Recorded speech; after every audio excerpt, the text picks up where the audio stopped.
रामामी तव दास दास म्हणता, माते कशाचे भय. रामा जाईन ज्या स्थळी सुखघना, होईल तेथे जय.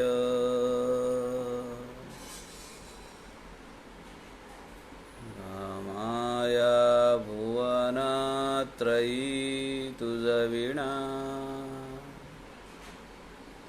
नाही दुजा तारक. रामा तू सकलार्थ पूर्ण करिशी, तू तात मी बालक.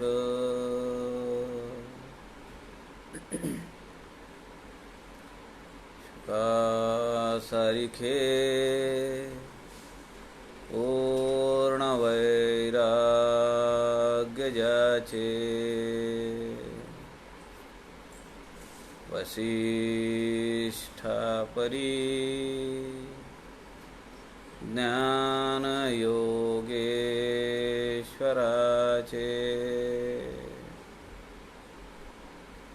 कवी वाल्मिकी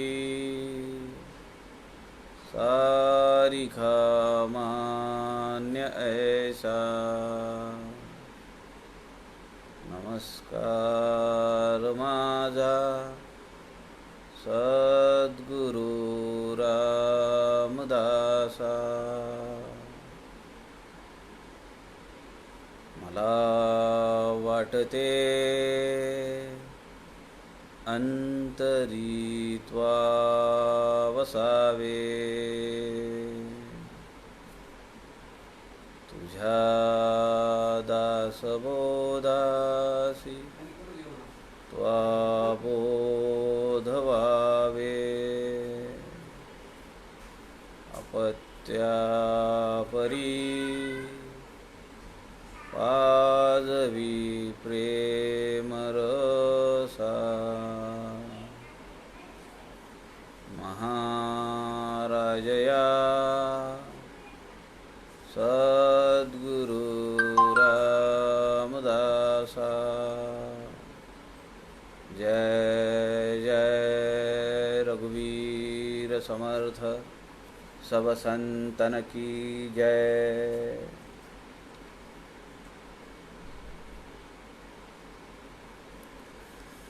सज्जन हो, नमस्कार.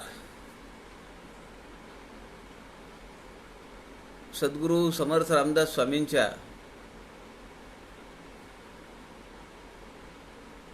वाङ्मयाचं चिंतन करण्यासाठी,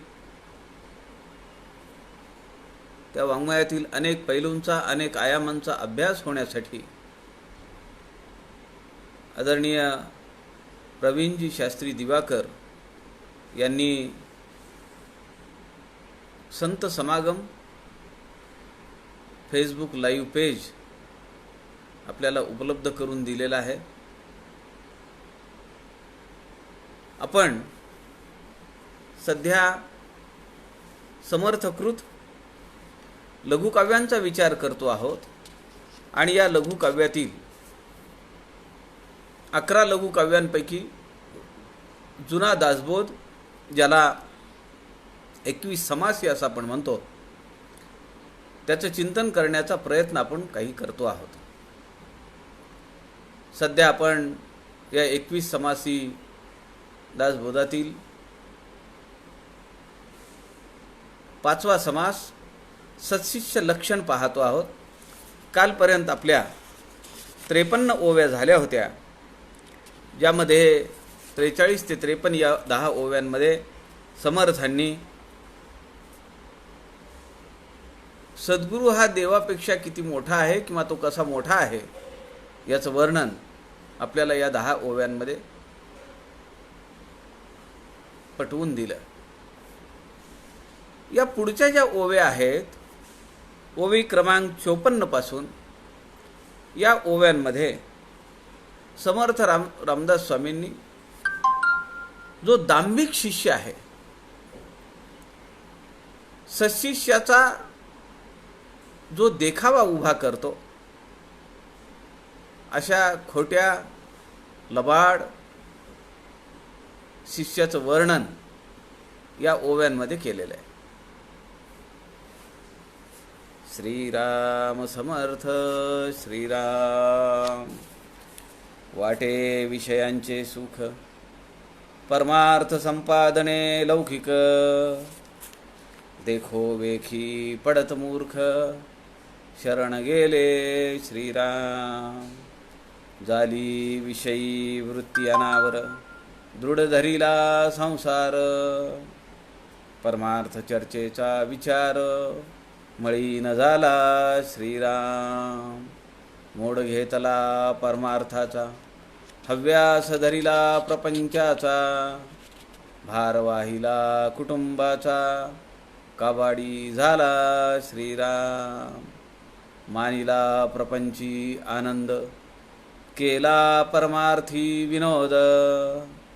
भ्रांत मूढ मतिमंद, लोधला कामी श्रीराम. सुकर पूजिले विलेपने, म्हैसा मर्दिला चंदने.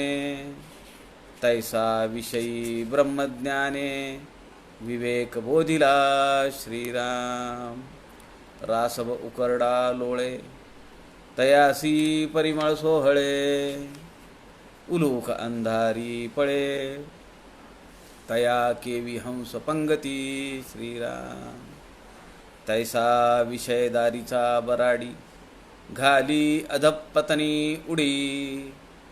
तयास भगवंत आवडी, सत्संग कैचा श्रीराम. या समासामध्ये, या प्रस्तुत ओव्यांमध्ये समर्थांनी एक महत्त्वाचा मुद्दा मांडलाय. समर्थ असं म्हणतायत की पारमार्थिक नसणे, अध्यात्माची ओढ नसणे हा काही फार मोठा गुन्हा नाही आहे. ज्याचं त्याचं प्रारब्ध आहे. पण पारमार्थिक नसताना मी ज्ञानी आहे, मी साधना करतो आहे, मी सिद्ध आहे, मी पारमार्थिक आहे, मी आध्यात्मिक आहे, याचं ढोंग रचणं, याचं सोंग घेणं आणि समाजाला फसवणं हा मोठा गुन्हा आहे. फार महत्त्वाचा मुद्दा आहे. तुम्हाला भजनाची आवड नाहीये, परमार्थाची आवड नाहीये, हरकत नाही. नशिबात असेल, प्रारब्धवशात असेल, कदाचित उद्या ती आवड निर्माण होईल. पण आपल्याला आवड नाहीये, आपण त्यातलं काहीही करत नाही, पण समाजापुढे मात्र त्याचा एक डोलारा उभा करणे आणि त्या योगे समाजाला फसवणे हा मोठा गुन्हा आहे. समर्थ पहिल्याच ओवीत म्हणतात, वाटे विषयांचे सुख, परमार्थ संपादने लौकिक. लौकिक म्हणजे देखाव्यासाठी, जस्ट शो बिझनेस, ढोंग करायचं तसं. परमार्थ संपादने लौकिक, देखो वेकी पडत मूर्ख शरण गेले. अशा लोकांना चांगले चांगले शिकलेले लोक त्या मोहात पडतात, इमोशनल ब्लॅकमेल होतात आणि ते यांच्या नादी लागतात.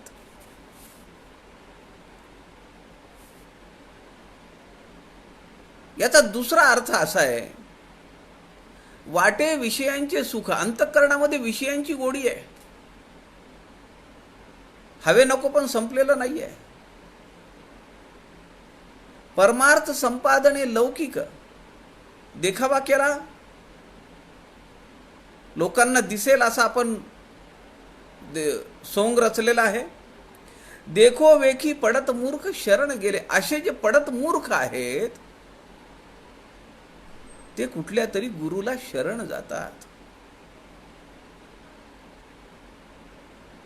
दाखवतात की मी यांचा अनुग्रहित आहे. मुळात त्याला काही देणं घेणं नसतं. पण लोक विचारतात, आपण कुठल्या पंथाचे आहात, कुठल्या संप्रदायाचे आहात, आपण कुणाचे अनुग्रहित आहात. म्हणून मग काय करतात की ते आपलं नाव काहीतरी सांगण्यासाठी म्हणून ते असं ढोंग रचतात.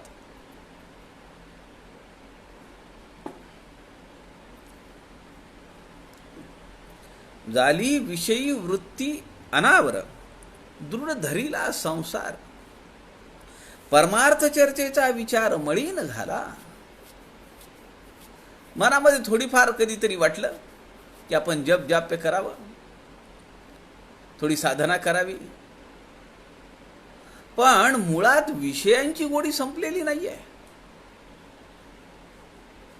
त्यामुळे होतंय काय, झाली विषयी वृत्ती अनावर. आपण ती कथा ऐकली असेल मध्यंतरी, प्रपंचातल्या दुःखद घटना, कष्ट याचा कंटाळा येऊन गृहस्थ घरातून निघाला, जंगलात जाऊन राहिला.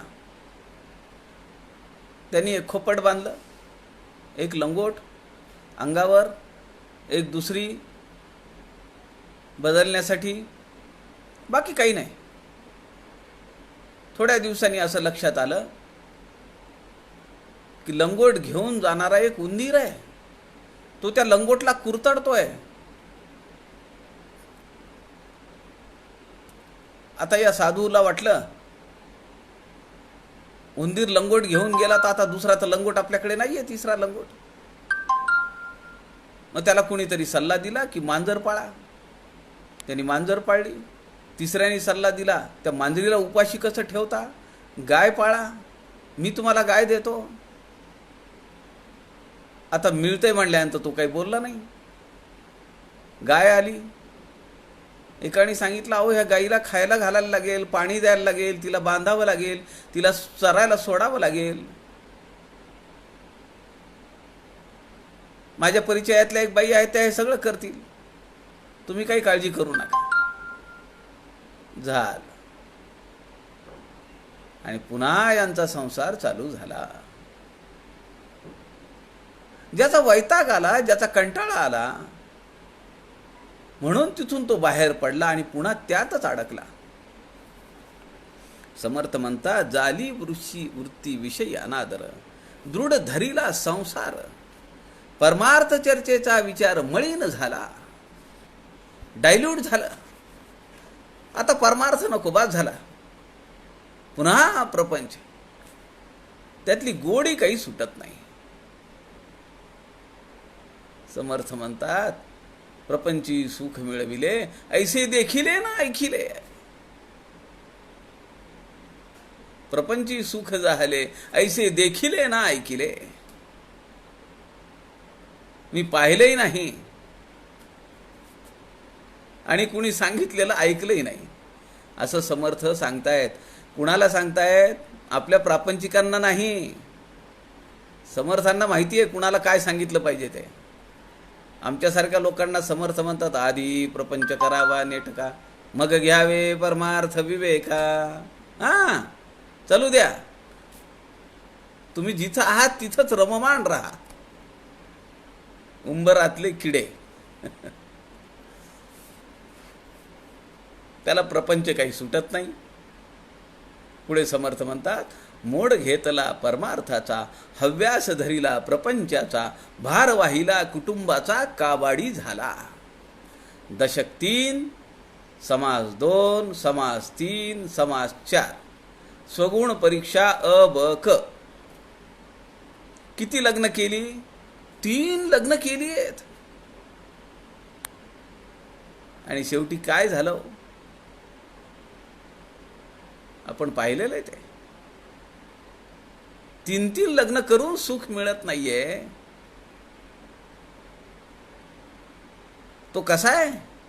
स्वये धर्म न करी, धर्म करत्या सही वारी, सर्व काळ निंदा करी, साधू जनांची श्रीराम, नेणे तीर्थ नेणे व्रत, नेणे अतीत अभ्यागत, मुंगी मुखीचे जे सीत, तेही वेचून साची श्रीराम. किती करंटा माणूस आहे हा. कंजूषपणाची हद्द झाली. त्याला धर्म काय माहिती नाही. जो धर्माप्रमाणे वागतोय, जो भजन करतोय, कीर्तन करतोय, नामसंकीर्तन करतोय, त्याची हा टिंगलटवाळी करतो. सर्व काळ निंदा करी साधू जनाची, कायम दूषण देणार, कायम टिंगलटवाळी करणार. नेने तीर्थ नेने व्रत, कशाला खर्च करायचा आहे, कशाला करायची यात्रा. नेणे अतीत अभ्यागत, कुणाला बोलवणार नाही, कुणाला खाऊ घालणार नाही, कुणाला पाणी देणार नाही. इथपर्यंत ठीक आहे. समर्थ पुढे जे बोलतात ते महाभयानक आहे. मुंगी मुखीचे जे सीत, तेही वेचून साची.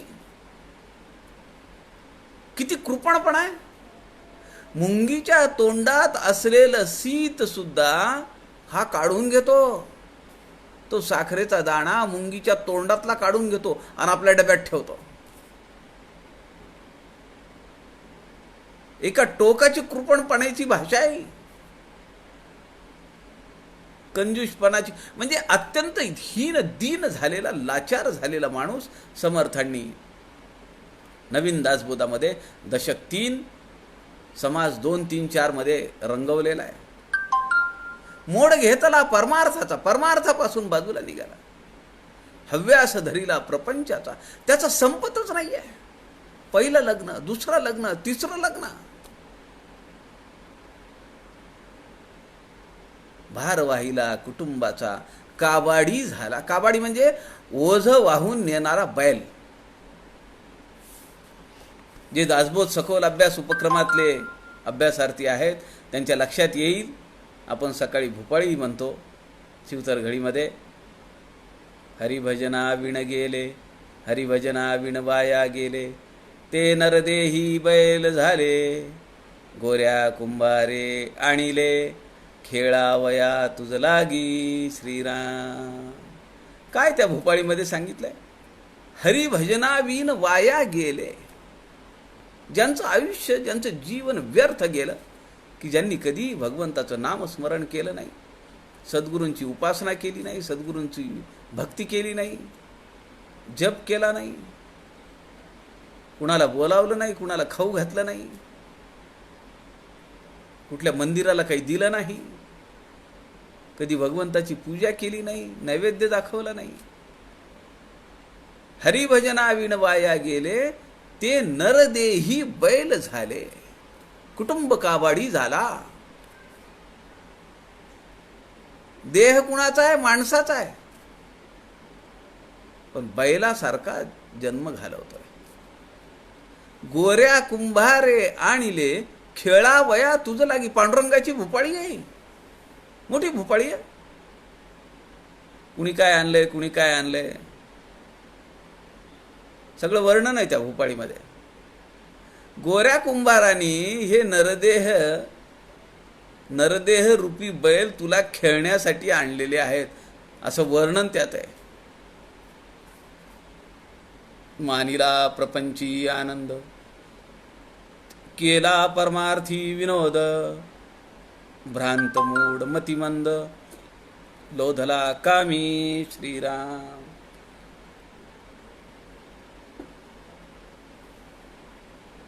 प्रपंचामध्ये आनंद मानला.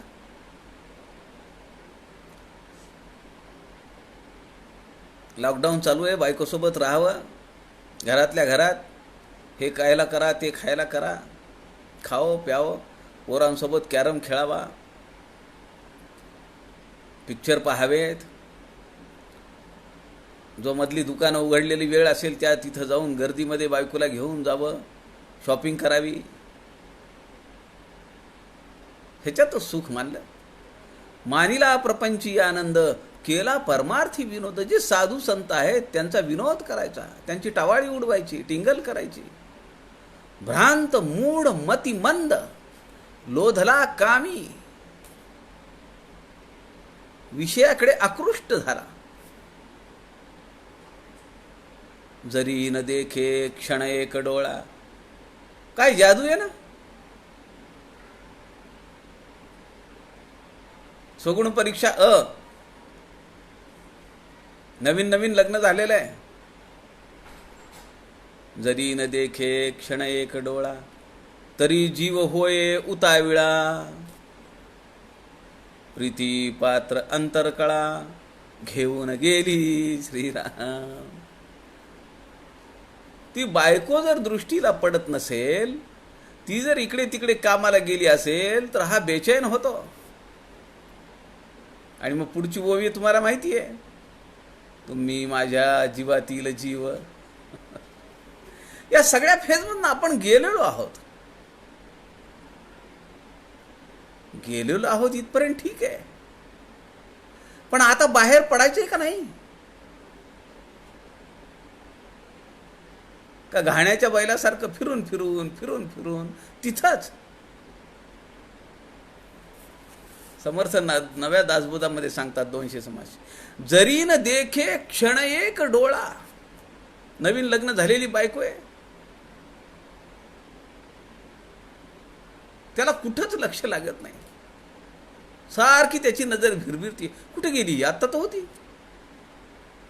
काही काम करायला लागली की मग त्याला राग येतो. शेजाऱ्याकडे गेली असेल, बाहेर गेली असेल, तरी त्याला राग येतो. का इथं का थांबत नाही माझ्या समोर? तरी जीव होय उताविळा. प्रीतीपात्र अंतरकळा, घेऊन गेली. त्याचे प्रीतीचं पात्र आहे, तर याचं सगळं अंतःकरण ती सोबत घेऊन गेली. आणि पुढची ती ओवी आहे, तुम्ही माझ्या जीवातील जीव. की मी तुमच्याशिवाय राहू शकत नाही, ती सांगते. आणि याचा विश्वासही बसतो. म्हणून समर्थ म्हणतात, मानिला प्रपंची आनंद, केला परमार्थी विनोद, भ्रांत मूढ मतिमंद. काय विशेषण आहेत? लोधला कामी. समर्थ म्हणतात, एकच कुठलं तरी मिळेल. मी विषय वासनाही सोडणार नाही आणि मी भगवत भजनही सोडणार नाही, असं नाही होणार. प्रेम की गली अति साकरी, उसमें दो ना समाये. काहीतरी एक घ्यावं लागेल. दोन्ही डगरीवर हात देऊन नाही चालणार. किमान आता या वयामध्ये तरी 25, 30, 40, 50, 60 आली, किमान आता तरी. समर्थ दासबोधामध्ये म्हणतात, विषयजनित जे जे सुख, तेथेची होते परम दुःख. पूर्वी गोड अंतिशोक, नेमस्त आहे श्रीराम. नियम आहे. पूर्वी गोड अंती दुःख. समर्थ म्हणतात, हे त्रिवार सत्य आहे.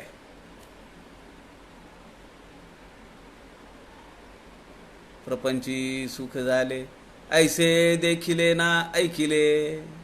खरंय का नाही? लगेच लिहायची गरज नाही उत्तर, पण एकांतात बसून आपण विचार केला पाहिजे की खरंच यातून सुख मिळेल का?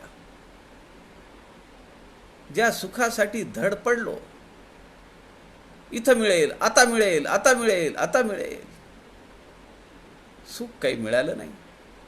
त्याची परिणती मात्र दुःखात झाली आहे.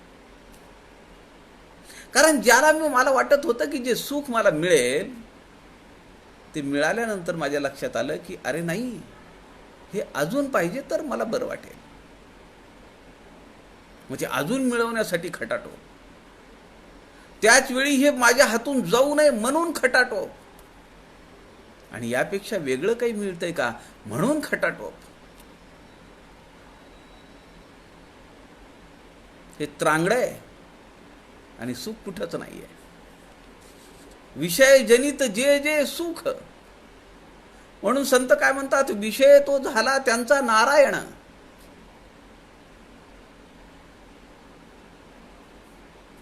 कल्पनेचे एक बरे, मोहरताची मोहर आहे. समर्थ सांगतात मनाचं फार छान आहे म्हणाले, त्याला जिथं जोडलं गोडी लावली का तो अडकून पडतो तिकडे. कल्पना करत राहावी. गडावर गेलोय, चंदनाचा लेप लावलेला आहे, सध्या उन्हाळा आहे म्हणून समाधीला. वस्त्र काढलं, फुलं सगळी बाजूला काढली, चंदनाचा जो लेप लावलेला होता त्याच्या गोळ्या केलेल्या आहेत. त्यातली एक गोळी मला मिळालेली आहे.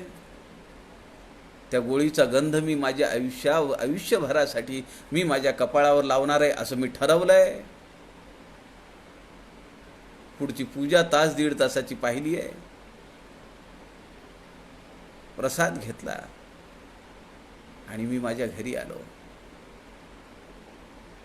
कल्पना करत राहा, आपण तिकडे रमतो.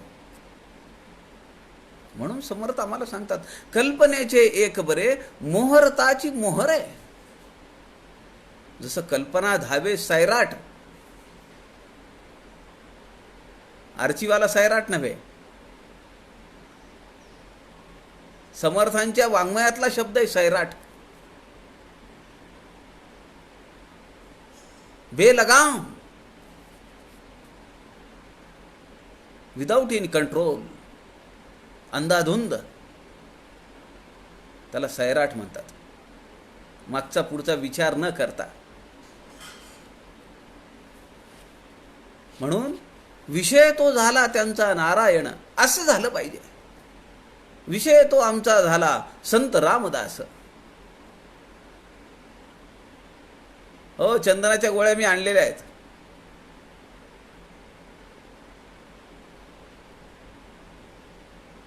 आणि एकदा जर विषय तो भगवंत झाला तर मग त्याला कुठलाही जीवलग जवळचा वाटत नाही. देवाच्या सख्यत्वासाठी पडाव्या जीवलगासी तुटी, प्राण तोही शेवटी अर्पावा श्रीराम. त्या गोळ्या जर घ्यायच्या असतील तर गडावर जावं लागतं. संस्थांमध्ये कुणी ओळखीचं पाहिजे तर त्या गोळ्या मिळतात. असं आहे. समर्थ पुढे म्हणतायत, आता समर्थांनी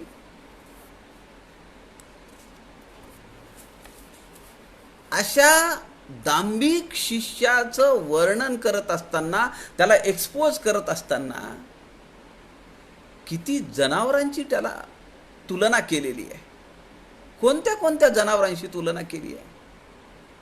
सुकर पूजिले विलेपणे, म्हैसा मर्दिला चंदने, तैसा विषयी ब्रह्मज्ञाने, विवेके बोधिला श्रीराम. काय म्हणतायत समर्थ? सुकर पूजिले विलेपणे.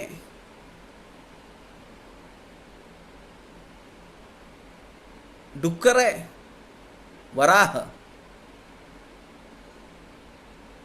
अंतःकरणात तळमळ वाटली, खूप ऊन आहे हो. काय रस्त्यावर ते बसलंय, चिखलात बसले, ते घाणीत बसले, त्याला गरमी होतीये. मग त्याला धरला, घरी आणला, त्याला स्वच्छ धुतला आणि त्याला सुगंधी लेप लावला, उठण्यांचा चंदनाचा लेप लावला, सुगंधी द्रव्य घालून त्याला लेप लावला. त्याला शांत वाटावं, थंड वाटावं. त्याला काही उपयोग आहे का त्याचा? तुम्ही ज्या क्षणी सोडाल त्याला, ते धावत पळत जाईल आणि ते त्या गटारीत जाऊन बसेल.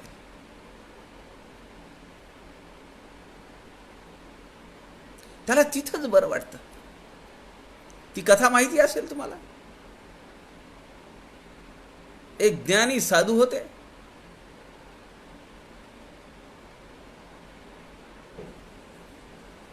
त्यांनी सांगितलं 8 दिवसानंतर म्हणले मी देह ठेवणार आहे.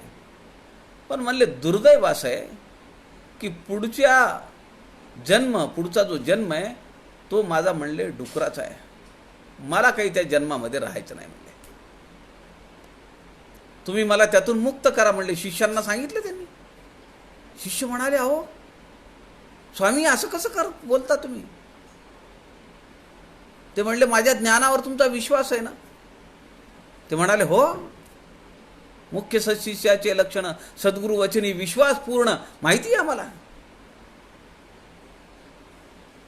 समर्थ रामदासांनी सांगितले म्हणाले. मग ते म्हणाले, माझ्यावर विश्वास ठेवा. 8 दिवसानंतर मी देह ठेवीन. 2 महिन्यांनी इथून 3री जी गल्ली आहे म्हणाले, त्या गल्लीमध्ये पोर्च असलेलं मोठं घर आहे. आणि त्या पोर्चच्या खाली म्हणाले जागा आहे, तिथं कुणाचं लक्ष नाही. मी तिथं बसेन. पिल्लू आहे मी, मला तुम्ही मारायचं म्हणले तिथंच. एकाने प्रश्न काढला. तो म्हणाला, अहो स्वामी, डुकराचं काही एक पिल्लू असतं का? तिची पिलावळ असते. 5, 6, 7, 8, 10 पिल्लं असतात. कसं शोधायचं आम्ही तुम्हाला? ते साधू म्हणाले, अरे वा,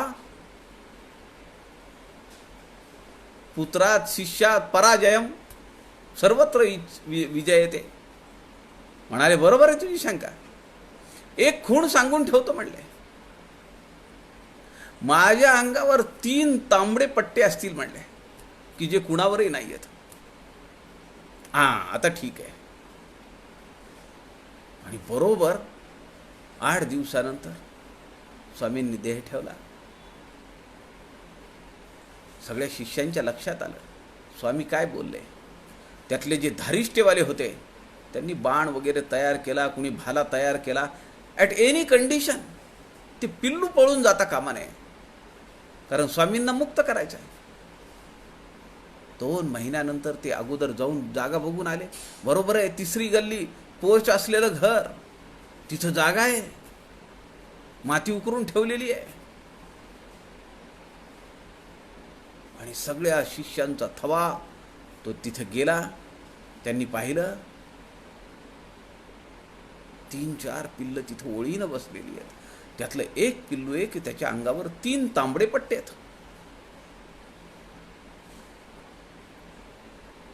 शिष्यांनी बरोबर व्यूहरचना केली. बाकीची पिल्लं पळून घालवले आणि त्या पिल्लाला भोसकणार एवढ्यात ते ओरडायला लागलं, अरे मला मारू नका, मला इथं आनंद आहे, माझा जीव घेऊ नका. मनात वाचिरे पूर्वसंचित केले, तया सारिके भोगणे प्राप्त झाले. भोगल्याशिवाय ते संपणार नाही. एक नाशिकला बाबाजी होते. अनेक लोकांच्या व्याधींवर ते एक फरशीचा तुकडा द्यायचे. फरशीवाले बाबाजी नावच होतं त्यांचं.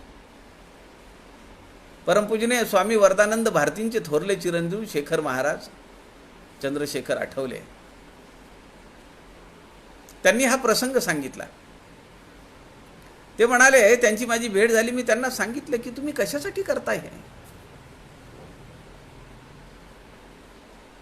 जी दुःख आहेत ती त्यांनी भोगली पाहिजेत. तुमच्याकडे पहाटेपासून रांगा लागतायत, गावागावाहून लोक येत आहेत. आपल्या लक्षात आलं असेल, सुकर पूजिले विलेपणे, म्हैसा मर्दीला चंदने, रेड्याला चंदन लावलंय. तैसा विषयी ब्रह्मज्ञाने, विवेके बोधिला श्रीराम.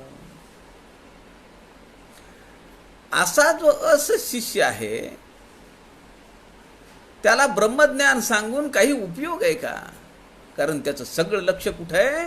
विषयांकडे.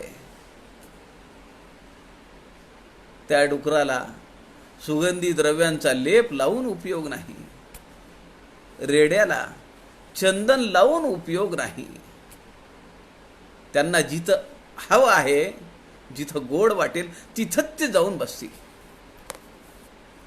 पुढे अजून समर्थ उदाहरण देत आहेत. रासव उकरडा लोळे. काय म्हणजे आपण विचार केला पाहिजे की केवळ या वर्णनावर आपण जाता उपयोगी नाही. आपल्या लक्षात आलं पाहिजे की जो सत्शिष्य नाही आहे, जो ढोंगी आहे, लबाड आहे, भोंदू आहे, त्याला समर्थ कसं ताडण करतायत, त्याचं कुठल्या जनावरांसोबत त्याची तुलना करतायत. किती किळसवाणं वाटलं पाहिजे आपल्याला. डुक्कर झालं, रेडा झाला. आता समर्थ म्हणतायत रासव उकरडा लोळे, तयासी परिमळ सोहळे, उलुक अंधारी पळे, तया केवी हंस पंगती. श्रीराम. गाढव आहे. तुम्ही कधी गाढवाला पाहिलंय का? माती दिसली, राख दिसली की तिथं काय करतं, ते पाठीवर पडतं, पायावर करतं, आवाज काढतं आणि लोळतं तिथं. रासव उकरडा लोळे, त्याला ते त्यातच बरं वाटतं. तयासी परिमळ सोहळे, त्याला अत्तर लावलं काय, त्याला गंध लावला काय, त्याला चंदन लावलं काय, त्याला सुगंधी उटी लावली काय, ते तिथंच जाणार. उलुक अंधारी पळे, तया केवी हंस पंगती. घुबड कधी सूर्यप्रकाशात दिसतं का?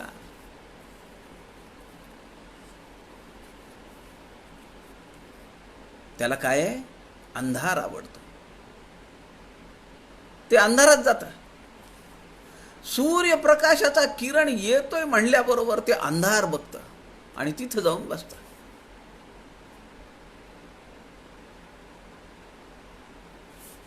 उलुक अंधारी पळे, तया केवी हंस पंगती. आणि सूर्यप्रकाश निघाल्याबरोबर हंसांचा थवा त्या सूर्यप्रकाशामध्ये आकाशामध्ये विहर करत निघतो.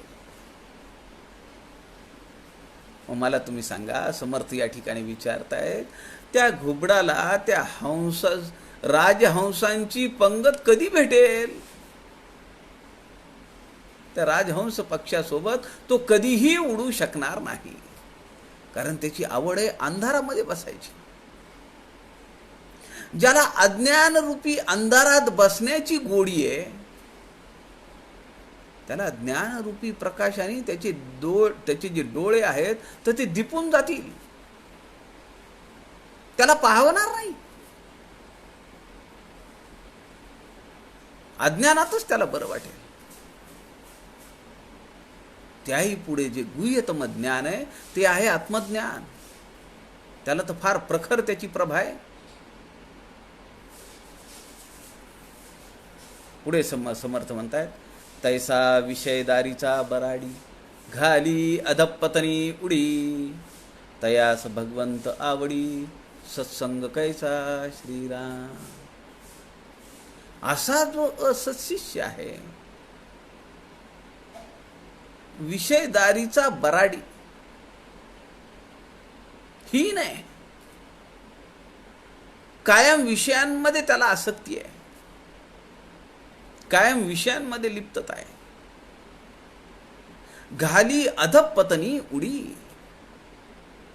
त्याला दिसतंय की इथं खड्डा आहे, काटे कुठे अंतरलेले, तरीही तो त्यात पडतो. दिसत असून, माहीत असून, लक्षात येऊन सुद्धा तयास भगवंत आवडी, सत्संग कायचा. कसा त्याला भगवंत आवडेल, कसा त्याला सत्संग बरा वाटेल. आता कुत्र्याचं उदाहरण दिलंय, एक एक असं उदाहरण अत्यंत चपकल घेतलंय समर्थ रामदासांनी. मी हे सगळं वाचत असताना माझी तुलना मी थोडीफार करत होतो आणि मला माझ्या जीवनाचा, माझ्या देहाचा, मला माझ्या आयुष्याची किळस वाटली. खरं सांगतो तुम्हाला.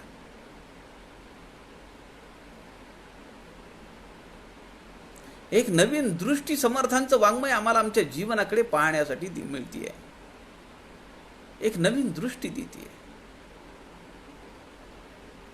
त्या दृष्टीच्या प्रकाशामध्ये आम्ही आमचं जीवन पाहिलं पाहिजे आणि किमान आता तरी आपण सुधारलं पाहिजे असं आम्हाला वाटलं पाहिजे. अनुताप आणि विरक्ती. अगोदर अनुताप आहे, नंतर विरक्ती आहे. ज्याला पश्चातापच होत नाहीये त्याला विरक्ती नाही येणार. समर्थ म्हणतायत, वरती करून दाताळी स्वानपुत्र हडे चगळी, तैसा विषयी तळमळी, विषय सुखा कारणे श्रीराम. मी वेटरनरी डॉक्टर आहे म्हणून तुम्हाला सांगतो मोठ्या अधिकाराने. तुम्ही कधी कुत्रा बघितलाय की ज्या कुत्र्याने लांब जाऊन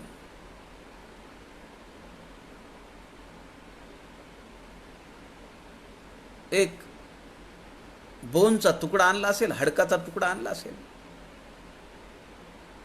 समर्थ म्हणतायत, वरती करून दाताळी, तोंड वर करतोय, त्या तोंडामध्ये हाडाचा तुकडा आहे. स्वानपुत्र हाडे चगळी,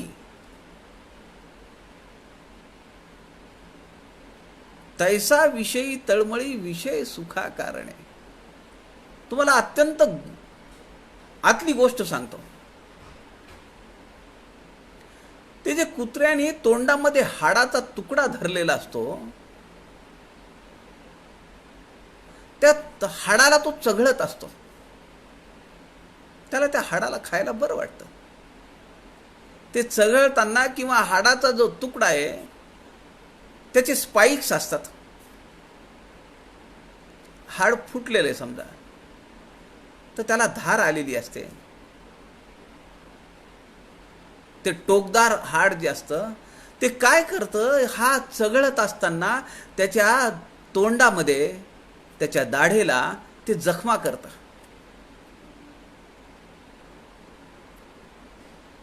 काही वेळा आपल्या बाबतीतही घडतं हे. काही एखादं हार्ड ऑब्जेक्ट असेल समजा आणि ते जर आपण खाऊ लागलो तर आपल्या तोंडाला आतून ते असं टोचून निघतं. नंतर ते आपल्याला जाणवतं की आग होती आता. या कुत्र्याला त्याचं काही ध्यान नाही. ते चावतं चावतं चावतं, पण हे चावत असताना त्या हाडाचे जे टोकदार एंड पॉइंट आहेत ते त्याच्या जिभेला, त्याच्या तोंडाला, त्याच्या दाढांना ते टोचतं आणि त्यातून रक्त येतं. या मूर्खाला वाटतं की ते हाड मी खातो आहे त्यातून मला रक्त मिळत आहे. रक्त कुणाचं आहे? त्याचंच आहे.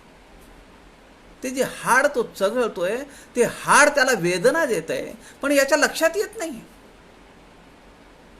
की मी जे शोधून आणलंय, जे तोंडात चघळतोय ते माझ्या तोंडामध्ये जखमा करतंय, त्यातून येणारं रक्त आहे. हे त्याला समजत नाही. त्याला असं वाटतं की मी जे हाड चघळतोय त्याच्यातून मला रक्त मिळत आहे आणि ते पुन्हा मोठ्या आवडीनं चघळत राहतं. मला तुम्ही सांगा, विषय सुखांच्या बाबतीमध्ये आमचं असं होतं का नाही? तैसा विषयी तळमळी, विषय सुखा कारणे. ज्यातून आम्हाला सुख मिळेल म्हणून मोठ्या अट्टहासापायी आम्ही जे सगळं जवळ केलेलं असतं त्यातून आम्हाला सुख मिळत नाही. आम्हाला तो भास होतो, जसा त्या कुत्र्याला भास होतो की मला या हाडातून रक्त मिळतंय. रक्त तर त्याचंच आहे, त्याला जखमा होत आहेत, त्याला नंतर वेदना होणार आहेत. समर्थ या ठिकाणी म्हणतायत, तैसा विषयी तळमळी. हा असच शिष्य जो आहे की जो विषयामध्ये कामक्रोधामध्ये लिपटलेला आहे, लिडबिडला आहे, त्याला वाटतं की यातून मला सुख मिळेल, मिळतंय म्हणून तो अजून चघळतो, अजून चघळतो. काही मिळत नाही. तैसा स्वानमुखी परमान्न की मर्कटास सिंहासन, तैसे विषय शक्ता ज्ञान जिरेल कैचे श्रीराम. आता हाडं चघळणाऱ्या त्या कुत्र्याच्या समोर पंचपक्वान्नाचं ताट तुम्ही नेऊन ठेवा, त्याला काय पडले? त्याचं काही घेणं देणं नाही. विषयांमध्ये जो लिडबिडलेला साधक आहे त्याला जर तुम्ही ब्रह्मज्ञानाची माहिती सांगू लागलात, त्याला त्याचं काय पडलंय? किंवा एखाद्या माकडाला तुम्ही राजसिंहासनावर नेऊन बसवलं, त्याला नाही लक्षात येणार की हे सम्राटाचं सिंहासन आहे, इथं ऐटीत बसलं पाहिजे. त्याचं उड्या मारणं, कोलांट उड्या मारणं, इकडे पळ तिकडे पळ, तर त्याचा प्रयत्न चालू राहील. तैसे विषय शकता ज्ञान जिरेल कैचे. हे सगळे कल्पनेचे खेळ आहेत. समर्थ म्हणतायत मनाच्या श्लोकामध्ये, मना कल्पना धीट सैराट धावे. आमची कल्पना कशी आहे? धीट आहे, निर्लज्ज आहे आणि अनकंट्रोल्ड आहे, बेलगाम. मना कल्पना धीट सैराट धावे, तया मानवा देव कैसे निपावे. त्याला घेणं देणंच नाहीये. पुढे समर्थ म्हणतायत, रासवे राखता जन्म गेला, तो पंडितामध्ये प्रतिष्ठिला, न वचे तैसा अशक्ताला, परमार्थ नाही श्रीराम. रासवे राखता जन्म गेला. रासव म्हणजे गाढववर आपण पाहिलं, रासव उकरडा लोळे, तयासी कैसे परिमळ सोहळे. रासवे राखता जन्म गेला, तो पंडितामध्ये प्रतिष्ठिला, न वचे तैसा आशक्ताला परमार्थ नाही. आशक्त जो शब्द आहे या ठिकाणी, आशक्त म्हणजे वीक नव्हे. मला खूप आशक्तपणा आलाय, वीकनेस, तो वीकनेस नाहीये. आशक्त म्हणजे विषयांमध्ये आसक्त असलेला. त्याला परमार्थ कसा? त्याला काय घेणं देणं परमार्थाशी? ज्याचं सगळं आयुष्य गाढवं सांभाळण्यात गेलं आणि त्याला कुणीतरी उचललं आणि विद्वज्जनांच्या सभेमध्ये नेऊन बसवलं. कपडे घातलेत, बागोटं घातलंय, उपरणं घातलंय, हातात ग्रंथ दिलेत, त्याला नेऊन बसवलंय तिथं. त्याने वेश केलाय वरून, पण त्याचं ज्ञान तिथं उघडं पडेल का नाही? त्याचं अज्ञान तिथं उघडं पडेल का नाही? पुढे समर्थ म्हणतायत, मिळाला राजहंसाचा मेळा. काय एकापेक्षा एक चपखल उदाहरणं दिलेली आहेत समर्थांनी. पक्ष्यांची आहेत, जनावरांची आहेत. मिळाला राजहंसाचा मेळा, तेथे आला डोमकावळा. लक्षून विष्ठेचा गोळा, हंस म्हणवी. राजहंसांच्या पंक्तीमध्ये डोमकावळा येऊन बसलाय, पण त्याचं सगळं लक्ष कुठे आहे? विष्ठेकडे. कल्पना करा, मोठी सभा भरली आहे, निरूपण चालू आहे. विषयी लोक श्रवणास येती, ते बायकांकडेच पाहती. चोरटे चोरून नेती, पादरक्षा श्रीराम. समर्थांचं सूक्ष्म निरीक्षण किती आहे. जसा राजहंसांच्या पंक्तीमध्ये त्या मेळ्यामध्ये हा डोमकावळा बसलाय, पण त्याचं लक्ष काय वाढून आलंय त्याच्याकडे नाहीये, घाणीकडे लक्ष आहे, विषयांकडे लक्ष आहे. लक्षून विष्ठेचा गोळा, हंस म्हणवी. शोभतं का त्याला? तैसे सज्जनाचे संगती, विषयी सज्जन म्हणवती.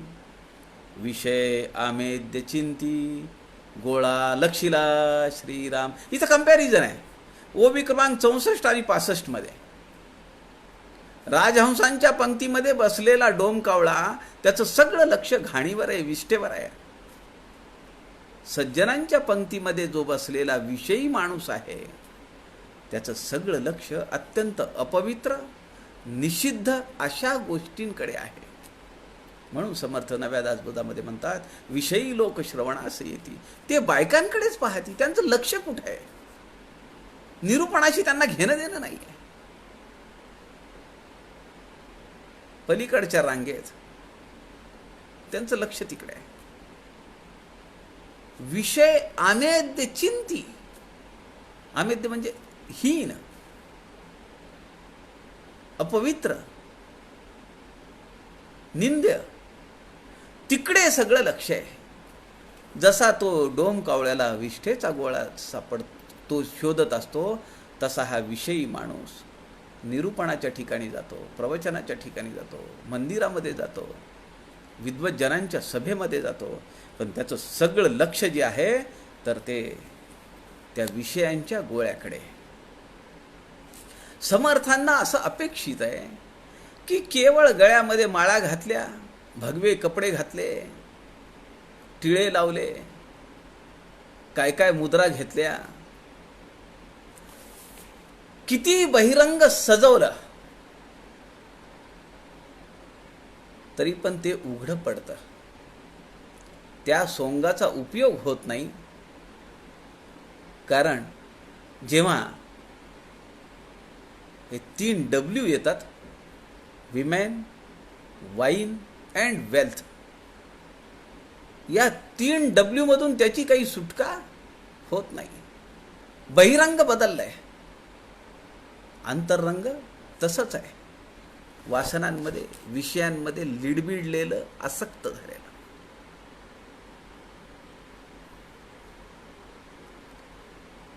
वरून वरून केलेलं सोंग लगेच लक्षात येतं.